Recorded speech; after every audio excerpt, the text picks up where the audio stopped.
Você tá no canal de cortes do Future Podcast. Se você gostou do conteúdo que tá aqui, não se esquece de se inscrever e curtir. E também dá uma olhada no nosso episódio completo que tá na descrição desse vídeo. Valeu!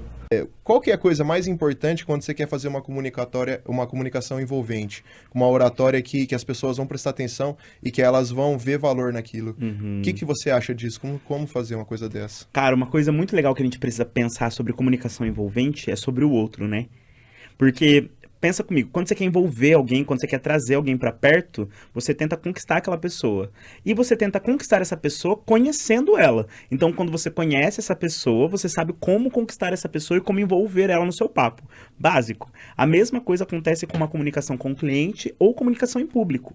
Quando eu quero envolver a minha plateia naquilo que eu estou falando, ou quando eu quero envolver o meu cliente no meu papo, eu preciso fazer o quê? Mínimo. Conhecer o cara que está do outro lado. Não existe forma de envolver o outro sem conhecer o outro, e não tem fórmula. Não tem fórmula. Quando a gente fala de envolver um ser humano, quando a gente fala de humanidade, a gente não pode trabalhar com uma fórmula e com uma receita pronta, porque existem diversas formas de fazer isso acontecer. Mas a gente também precisa pensar num ponto muito legal, gente. O pessoal ficou meio preguiçoso, né? Vocês percebem? Então, assim, a gente tá aí com diversas ferramentas para agilizar esse processo, né? Então, assim, eu tô no Tinder, né? Tem um monte de gente que tá no Tinder ali, maravilha. Mas antigamente a gente não tinha uma ferramenta como o Tinder para facilitar esse processo de conhecer o outro, né? A gente tinha que fazer isso de uma maneira muito mais esforçada, assim. Sim. A forma de fazer isso acontecer era bem diferente. Então hoje, tanto para relacionamentos pessoais quanto profissionais, nós temos ferramentas que facilitam esse processo. E na hora de conhecer o outro aqui, frente a frente, né, rosto a rosto, face a face, a gente fica com preguiça, né? Então, se você quer ter uma comunicação que envolve, uma coisa que você não pode ter é preguiça de conhecer o outro e de investir esse tempo para conhecer o outro, porque não acontece do dia para noite, leva tempo. Então, eu trabalho com comunicação e oratória há 6 anos, e nesses 6 anos uma coisa que eu não perco é o contato com os meus clientes. E não é o contato só quando ele está comprando, quando ele está consumindo. É o contato no dia a dia. Eu chamo os meus clientes para tomar café, para conversar comigo, desde uma carona que a gente tem. Esse é o momento que eu tenho para conhecer o meu cliente de verdade. Porque também tem muita gente que acha que conhecer o cliente é fazer uma pesquisa. Deixa eu fazer uma pesquisa no Google Forms ali, daí eu vou conhecer o meu cliente e tal, e tal, e tal. Não, gente. A gente tem que conhecer o nosso cliente no dia a dia. A gente tem que conhecer o cara que vai estar na plateia no dia a dia. Porque é no dia a dia que ele mostra quem ele é e o que ele precisa. E também que ele mostra como ele se sente envolvido. E aí, quando a gente consegue descobrir isso através desse processo, pronto. A gente envolve, a gente conquista, a gente traz pra perto, né? Eu gosto dessa ideia de não ter um cara que só consome. Eu gosto da ideia de ter um cara que é fã da minha marca. Seja a marca Lucão, eu, pessoa, ou do Hub. Eu gosto de ter fãs. Para além de clientes, ter fãs. Isso pra mim faz total diferença. Esse é um ponto interessante que você falou, Lucão. Por exemplo, vou jogar ali no Forms pra entender... a idade do meu público, né? O que eles fazem, qual que é o hobby. Mas cada um tem a sua vivência, né? Cada um tem seu jeito que vai receber a comunicação. Então esse é um ponto muito massa que você colocou, no sentido assim, cara, eu preciso conhecer. Quem que é essa pessoa aqui? Antes de até mesmo fazer uma venda, se comunicar com a pessoa, né? Porque tanto é que também falam, né? Poxa, primeira coisa, você vai fazer uma venda, quebra o gelo. Como é que quebra o gelo? É difícil. Como é que faz isso? Né? Não consegue nem vender, não sabe nem vender. Não tem uma fórmula, não tem uma fórmula de fazer isso. E o pessoal, na verdade, eles acabam esquecendo de uma coisa, isso que você está falando na psicologia, a gente chama de subjetividade, o que torna cada um único.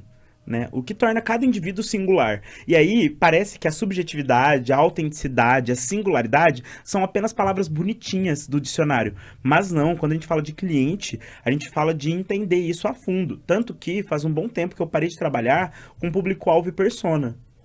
Eu trabalho com transformação. Eu nunca entendi, pra mim nunca fez sentido esse negócio de persona e público-alvo. Pra mim nunca assim, eu fiz curso sobre isso, mas eu nunca conseguia, a hora que eu tinha que fechar uma persona ou um público-alvo, pra mim parecia que que eu não tinha por que me limitar a fazer isso. Parece que engessa, né? Exatamente. Engessa. Então eu comecei a tirar esses dois termos, né? Pra quem não conhece, esses dois termos é basicamente público-alvo, uma gama maior de pessoas, e persona, basicamente uma caracterização ali de 2 pessoas, 2, 3 pessoas que representam esse todo, né? E eu comecei a focar na transformação. Então não me importa quantos anos você tem, não me importa em quem você votou nas últimas eleições, não me importa no que você acredita em relação à religião. O que me importa é se você quer ter acesso à transformação que eu quero gerar na sua vida, né? Então se você tem 18 ou 60 anos de idade, mas você se conecta com a transformação que o meu trabalho, que o meu conhecimento gera, você é interessante, pode vir comigo. Se você se conecta com isso e me respeita, né? Porque eu te respeito independente do posicionamento que você tem. Mas eu preciso que você confie na minha entrega e que você me respeite. Então, eu acredito que o público-alvo e persona funcionam para Coca-Cola. Para uma big empresa que está rodando aí faz anos. Né? No nosso caso, que ainda estamos caminhando para que tenha essa expansão de marca, para que tenha essa notoriedade mundial, a gente precisa se conectar mais com transformação. O meu negócio gera que transformação? E para quem essa transformação é colocada? Né? Para que tipo de dor? Mas não definir isso em idade. Porque eu, por exemplo, tenho clientes que têm 60 anos de idade e eu tenho clientes que têm 18, 17 anos de idade. Que é um público que eu talvez não consiga nem comunicar com 17 anos de idade. Perfeito. Se é um cliente, às vezes um cliente menor de idade, às vezes acontece.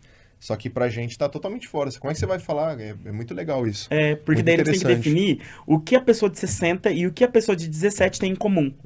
E aí a gente começa a considerar isso. Então, o que a pessoa de 17 anos tem em comum com uma pessoa de 60? Sei lá, eles gostam de ouvir o mesmo tipo de música? E parece que não, mas, gente, existe muita coisa em comum entre essas pessoas. Com certeza. E aí a gente encontra, através de um estudo que envolve paciência, tempo, cuidado, erro. As pessoas não querem errar no estudo, né? Envolve erro, né? Ruído, diversas coisas, mas quando a gente encontra essa linha, pô, o meu público de 60 e 17 tem isso em comum, então eu me comunico nessa linha, nessa vertente.